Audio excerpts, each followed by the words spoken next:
മാന്യ ശ്രോതാക്കൾക്ക് എൻ്റെ പ്രണാമം. ധന്യമായ ഒരു വ്യക്തി ശ്രീ നാരായണൻ തൃശ്ശൂരിൽ നിന്ന് ഒരു ഉജ്ജ്വലമായിട്ടുള്ള സംഭവം എന്നെ അറിയിക്കുകയുണ്ടായി വാട്സപ്പ് വഴിക്ക്. ഞാനതൊന്ന് വളരെ സ്പീഡിൽ ഇംഗ്ലീഷിൽ വായിച്ചുള്ള അതിൻ്റെ അർത്ഥവും കൂടി ഒന്ന് പറയാം. When Hitler invaded Poland and started World War II, 500 Polish women and 200 children were put in a ship to save them from Germans.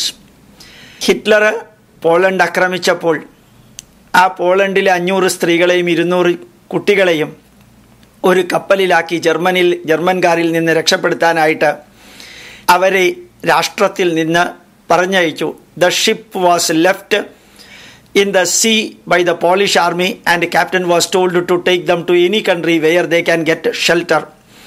അവർക്ക് സ്വീകരണം ലഭിക്കുന്ന ഏതെങ്കിലും രാഷ്ട്രത്തിൽ കൊണ്ടുപോയിട്ട് അവരെ രക്ഷിക്കാൻ കപ്പലിലെ ക്യാപ്റ്റനോട് ആർമി നിർദ്ദേശിച്ചു. Last message from their country was if we are alive or survived then we will meet again. ആ രാഷ്ട്രത്തിൽ നിന്ന് കൊടുത്ത അവസാനത്തെ സന്ദേശം നമ്മൾ ജീവിക്കുകയാണെങ്കിൽ ഇനിയും നമ്മൾ കാണും എന്നായിരുന്നു. The ship filled with 500 refugees, Polish women and 200 children were refused to come in by many European ports, Seychelles, Aden. The ship continued to sail and somehow reached the harbor port of Iran. യൂറോപ്പിലെ ഒരു രാജ്യവും ഈ കപ്പലിനെ അടുപ്പിച്ചില്ല. ഇറാനും തിരസ്കരിച്ചു.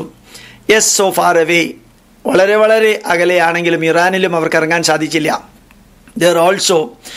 They did not get permission. Finally, the ship wandering in the sea reached India and came to then Bombay. The British governor also refused the ship to port. അവസാനം ആ കപ്പൽ ബോംബെയിലെത്തി. ഭാരതം ഭരിച്ചിരുന്ന ഇംഗ്ലീഷുകാർ ആ കപ്പലടുപ്പിക്കാൻ പെർമിഷൻ കൊടുത്തില്ല.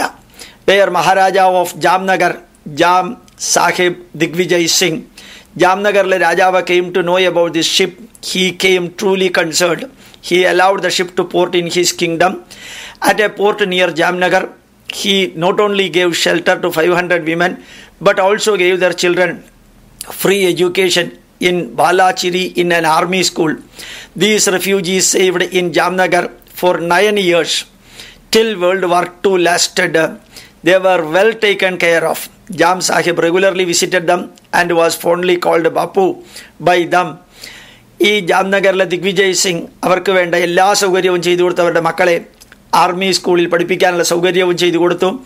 അവരെ നിരന്തരം അദ്ദേഹം സന്ദർശിക്കുകയും അവരുടെ സുഖസൗകര്യങ്ങൾ അറിയുകയും അന്വേഷിക്കുകയും ചെയ്തിരുന്നു. അവർ അദ്ദേഹത്തെ ബാപ്പു എന്ന് വിളിച്ചു. Later, these refugees returned to their own country. One of the children of these refugees later became Prime Minister of Poland.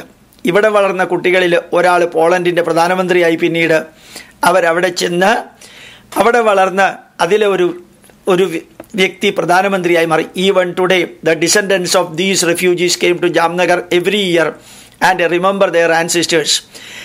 ഇവിടെ നിന്ന് പോയവർ വർഷത്തിലൊരിക്കൽ ഇവിടെ വരികയും ജാംനഗറിൽ വന്നിട്ട് അവരുടെ പൂർവികരുടെ സ്ഥലങ്ങൾ പരിശോധിക്കുകയും അറിയുകയും കാണുകയും അഭിമാനിക്കുകയും ചെയ്യുന്നു. In Poland the name of many roads in the capital of Warsaw is named after Maharaja Jam Sahib. പോളണ്ടിലെ തലസ്ഥാനമായ വാർസോവിലെ അനവധി റോഡുകൾക്ക് ഈ മഹാരാജാവിൻ്റെ പേരാണ് അവർ കൊടുത്തിരിക്കുന്നത്. There are many schemes in Poland in his name. പോളണ്ടിൽ അദ്ദേഹത്തിൻ്റെ പേരിൽ ധാരാളം സ്കീമുകളുണ്ട്. Every year Poland newspapers print article about Maharaja Jam Sahib Digvijay Singh. എല്ലാ വർഷവും അവിടുത്തെ പത്രങ്ങൾ ഈ മഹാരാജാവിനെ കുറിച്ചുള്ള ആർട്ടിക്കിളുകൾ പ്രസിദ്ധീകരിക്കും. From the ancient times the message of India വസുധൈവ കുടുംബകം and its tolerance has been well known in the world.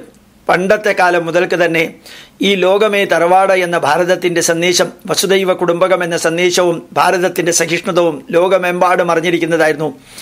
Few people today raise about put questions marks in Indians tolerance. ഇന്നും ചിലർ ഭാരതത്തിനകത്ത് ഭാരതത്തിൻ്റെ സഹിഷ്ണുതയെക്കുറിച്ച് ചോദ്യം ചെയ്യുമ്പോൾ ഓർമ്മിക്കുക, ഈ രാഷ്ട്രം എന്നും സഹിഷ്ണുതയുടെയും ലോകാ സമസ്ത സുഖിനോ ഭവന്തു എന്ന് പ്രാർത്ഥിച്ചതിൻ്റെയും ഭാരതീയാഹ സമസ്ത സുഖിനോ ഭവന്തു അല്ലെങ്കിൽ ഹൈന്ദവാഹ സമസ്ത സുഖിനോ ഭവന്തു എന്ന് ഒരിക്കലും പ്രാർത്ഥിക്കാത്തതായിട്ടുള്ളൊരു രാഷ്ട്രം, ആ രാജ്യത്തിൻ്റെ ധന്യമായ നിലനിൽപ്പിന് ഭാരതം നൽകിയ ആ സംഭാവന few people today raise a doubt but question marks in India's tolerance. India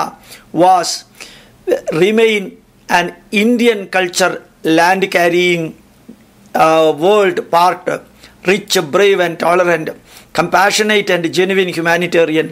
ഭാരതമെന്നും സമ്പൽ സമൃദ്ധവും ധീരതയുടെയും സഹനശക്തിയുടെയും ദയയുടെയും ധന്യമായിട്ടുള്ള മനുഷ്യത്വത്തിൻ്റെയും രാഷ്ട്രമായി തന്നെ നിലനിൽക്കും.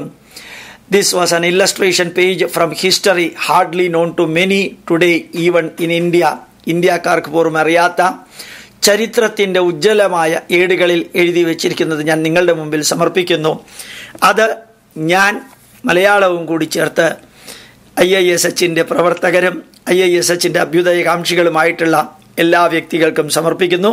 പ്രണാമം, നമസ്കാരം.